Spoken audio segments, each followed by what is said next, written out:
જય શ્રી કૃષ્ણ, રાધે રાધે. મને ઘણા ટાઈમથી વૈષ્ણવની એવી કમેન્ટ આવી રહી હતી કે રેશમના કતરા કેવી રીતે બનાવાય. તો આ સાટીનનું એક કપડું છે, સાટીનનું કાપડ મેં લીધેલું છું. તો એમાં એક બાજુ છે ને, એક બાજુ સાટીનનું જે કાપડ છે ને એમાં એક બાજુ કોટનનું હોય અને એક બાજુ રેશમ હોય. આવી રીતે જ આપ અહીં જોઈ શકો છો. એને છે ને એક ચોરસ ટુકડા લઈ લેવાના એના, અને એક બાજુ દોરો કાઢતું જવાનું, તો બીજી બાજુ આવી રીતે રેશમ આમાંથી નીકળતું જશે ખૂબ સરળતાથી. હવે રેશમ ના હોય તો પણ આપણે રેશમના કતરા કેવી રીતે બનાવે, આ જો મેં આમાંથી જ બનાવ્યા છે, પણ કેવી રીતે બનાવ્યા છે એ હું આપને દેખાડી દઉં. તો આટલા આવી રીતે કાઢીને પછી એને કાતરથી છે ને સરખું કાપી લેવાનું, ધ્યાન રાખવાનું એને. અને કાપીને પછી એને દોરો લઈ લેવાનો અને દોરાથી એને બાંધી લેવાનું છે. જો અગર આપ પહેલી વાર કરતા હશો તો આપને એવું થશે કે નથી બરાબર થઈ રહ્યું. જો પણ આપ 2-3 વાર આને કરશો ને, બનાવશો ને કતરા, તો ખૂબ સુંદર રીતે બની જશે. તો રેશમ અગર બી આપણે જો સાટીનના કાપડમાંથી કતરા કેવી રીતે બનાવે રેશમના, એ હું આપ સાથે શેર કરું છું. તો એ સાદો દોરો લઈ લેવાનું અને આવી રીતે એને વીંટી લેવાનું. વીંટીને પછી ગાંઠ વાળી દેવાની 2-3. ધ્યાન રાખવાનું તો તરત જ આ લસરી જશે, લોહરી જાય. કારણ કે સિલ્ક હોય ને એકદમ રેશમી હોય ને એટલે લસરી જાય તરત, એટલે એ કાળજીપૂર્વક કરવાનું આપણે. તો આ વધારાનું છે ને ઉપર નીચેથી એને કટ કરી લેવાનું. આમાં છે ને હું સાવ આછા અત્યારે કરી રહી છું, પણ આમાં થોડા જાડા કરીએ ને તો વધુ સારું લાગે. પણ હું અત્યારે ફક્ત આપને શીખવાડવા માટે આ કરી રહી છું, કે જેથી આપ જો પહેલી વાર બી આ જો બનાવતા હોય ને શૃંગાર, તો બી સુંદર બની જાય.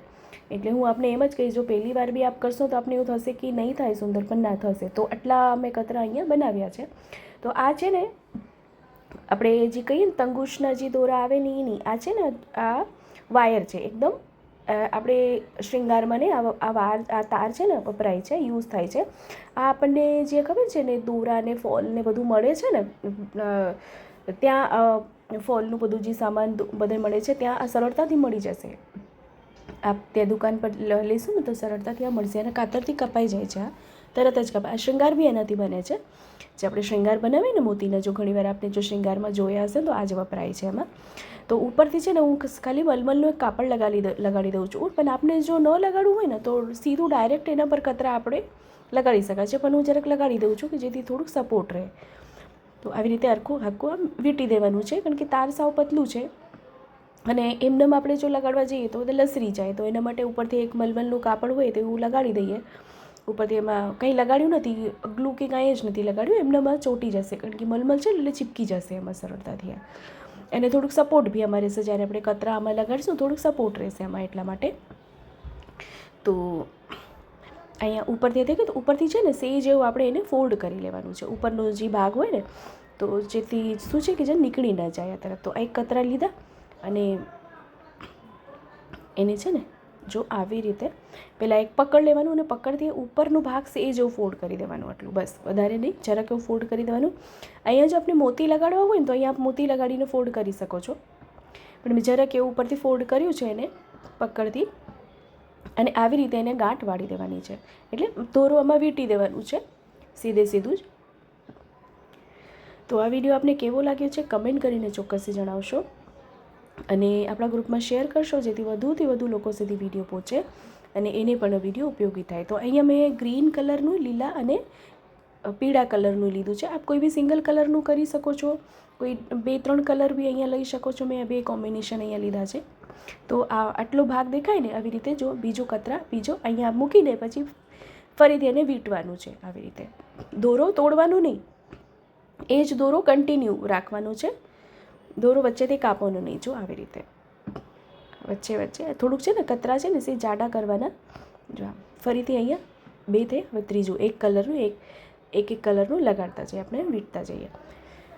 તો જો ચેનલ પર નવા આવ્યા હોય તો ચેનલને સબસ્ક્રાઈબ કરશો, બેલ આઇકોન હિટ કરશો, જેથી જ્યારે બી કોઈ સામગ્રીનો કે કોઈ શૃંગારનો વિડીયો મૂકું તો આપ સુધી નોટિફિકેશન આવી જાય. તો આમાં જો આપણે કાંઈ ન સમજાણું હોય તો ફરીથી કમેન્ટ કરશો, ચોક્કસથી રિપ્લાય કરીશ. તો અહીંયા છે ને બધા કતરા આપણે લગાડી દીધા છે. હવે વધારાનો જે દોરો છે એ આપણે હવે અહીંયાથી કાપી નાખશું, એને આપણે કાઢી લઈએ, વધારાનો ગાંઠ વાળી લઈએ સરખી રીતે, જેથી ખુલી ન જાય. તો આપણે પાકમાં જ્યારે થોડુંક દોરો નીચે, થોડુંક જે આપણે જે તાર છે ને થોડુંક નીચે રાખવાનું સપોર્ટ માટે, જેથી આપણે જે પાકમાં લગાડીએ ને તો સુંદર રીતે લાગી જાય. તો આપ જો કેટલી સુંદર રીતે કતરા થઈ ગયા. હવે એક બાજુ છે ને રેશમના કતરા લગાડે છે ને એક બાજુ આપણે મોતી લગાડી દઈશું. અહીંયા છે ને અહીં મોતી લઈ રહી છું, મારી પાસે મોતી છે તો મોતી લઈ રહી છું અત્યારે. તો આ મોતી છે, મોતી આમાં નાના નાના મોતી છે, એકદમ ઝીણા મોતી હોય ને એ જ મોતી લેવાના છે. સીધા આમાં પરોવાઈ જશે. આપણે અલગથી સોઈમાં કે કંઈ પરોવા નહીં પડે. આ સોઈ જેવું જેટલા જ પતલા હોય તો, પણ આ તાર છે ને કપાઈ જાય છે આપણે. તો આમાં આપણે ખાલી સિંગલ એક કલરના મોતી પરોવા હોય તો બી ચાલે. હું અહીંયા 2-3 કલરના લઈ રહી છું. સફેદ લીધા છે, પીળા લીધા છે, લીલા અને ફરી સફેદ, અને ઉપરથી ઘૂઘરી લગાડી છે. તો બસ ફરીથી એને પાછું ફોલ્ડ કરી દીધું છે. આપણે જે પકડથી છે ને, પકડથી જેને પાછું ફોલ્ડ, તો આવી રીતે જો પાગ હોય ને, આ તો જૂની પાગ છે મારી, તો ઘણા વૈષ્ણવને એવી કમેન્ટ આવી છે પાગ કેવી રીતે બનાવે એ બી શેર કરજો. તો પાગનો વિડીયો બી હું સાથે ફરીથી શેર કરીશ. તો આવી રીતે એને વાળી દેવાના છે, સેજ એવું ટર્ન કરી દેવાનું છે કર્વમાં. તો જો આવી રીતે સુંદર કતરા અહીંયા બની ગયા છે. તો આપણે સ્વહસ્તે આપણે પોતાની હાથે આપણે શ્રી પ્રભુના શૃંગાર સામગ્રી આપણે સિદ્ધ કરીએ છીએ, પણ શૃંગાર બી આપણે આપણી જાતે જ પ્રભુ માટે બનાવીને પ્રભુને ધરી શકીએ છીએ. તો આ વિડીયો આપને કેવો લાગ્યો છે કમેન્ટ કરીને ચોક્કસથી જણાવશો, અને આ ગ્રુપમાં શેર ચોક્કસથી કરશો. તો એની છે ને જ્યારે આપણે ફોલ્ડ ટર્ન થોડુંક એવું ફોલ્ડ કરીએ ને, તો આ કતરાના જે છે ને વચ્ચેનો ભાગ થોડુંક ઊભું થઈ જશે, પણ આ મૂંઝાશો નહીં, સેજ જેવું દબાઈ દેવાનું એટલે બેસી જશે. તો અહીંયા આપજો. આ સિવાય આ બીજા કોમ્બિનેશન બી લો, સિંગલ કોમ્બિનેશન બી લો, ખૂબ સુંદર લાગશે. તો આ બી ચોક્કસથી આ બનાવજો અને કમેન્ટ કરીને મને ચોક્કસથી જણાવજો કે વિડીયો આપને કેવો લાગ્યો છે ને કેટલું યુઝફુલ થયું છે આપને આ વિડીયો. તો અહીંયા જો આપણે નજીકથી દેખાડું કેટલું સુંદર બની ગયું છે. આ શ્રી પ્રભુને આપણે શૃંગાર ધરી શકીએ, શ્રી પ્રભુને રૂચે એવું. તો આપણે ફરીથી મળશું આવી રીતે જ નવા વિડીયો, નવી સામગ્રી, નવા શૃંગારની સાથે. ત્યાં સુધી આપ સૌને મારા જય શ્રી કૃષ્ણ.